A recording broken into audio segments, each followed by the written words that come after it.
તો એ YouTube family કેમ છે તમે બધા? તો હું અને ક્રિશભાઈ અત્યારે જઈ રહ્યા છે શ્રીખંડ લેવા મારા માટે. હું ખાવા બે હતા સ્પેશિયલ શ્રીખંડ યાદ આવ્યું તો ઊભો થઈ ગયો. તારે કામ છે તો એ હા. તો ભાઈ અમે બે તો મારું બુલેટ જો અહીંયા છે. કેમ?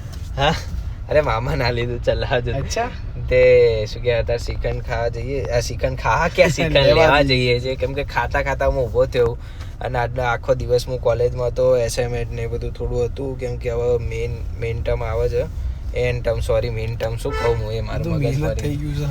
બધું મેઇન જ યાદ આવે. તો કંઈ નહીં હેડો તાન અત્યારે જઈએ પહેલાં ક્રિશભાઈનું કામ પતાવીએ અને પછી જઈએ શ્રીખંડ લેવા. તો કંઈ નહીં હેડો તાન મળીએ. શ્રીખંડ લઈ લીધું છે અને ક્રિશભાઈનું કામે પતી ગયું. તો હવે જઈએ છીએ ઘરે ખાઈને પછી કદાચ બહાર જવાનું થાય તો જઈશું કેમ કે અહીંયા જોઈ લો તમે ટાઈમ 10:37 થઈ ગઈ. 11 પછી મારે બ્લોગ અપલોડ કરવાનો હોય તો કંઈ નહીં કંઈક સેટિંગ કરીએ. કદાચ બહાર જઈએ પહેલાં ઘરે જઈને ખાઈએ તો ખરી. સવારનો હું કોલેજમાં જ હતો. ક્રિશભાઈનો ફોન આવ્યો હતો કે ક્યાં છે? પછી મેં કીધું કોલેજમાં બિઝી છું. બહુ બિઝી હતા એટલે પછી મેં કીધું કંઈ વાંધો નહીં તો અત્યારે બ્લોગ શૂટ કરી લઈએ. કંઈ નહીં હેડો તાણ હમણાં કંઈક કરીએ સેટિંગ કાં તો પછી જોઈશું. તો હેડો તાણ અત્યારે ઘરે જઈને ખાઈએ તો ખરી. પછી જે હોય એ કહીએ. ઘરે પહોંચવા આવ્યા હતા અને અચાનક જ યાદ આવ્યું કે શું કહેવાય બહુ લેટ થઈ ગયું છે. 10 વાગ્યાની આસપાસ તો થઈ ગયા હતા. એ કેટલા વાગે હતા આપણે બતાવ્યું ત્યારે? 10:37. હા એટલાની આસપાસ થયું હશે.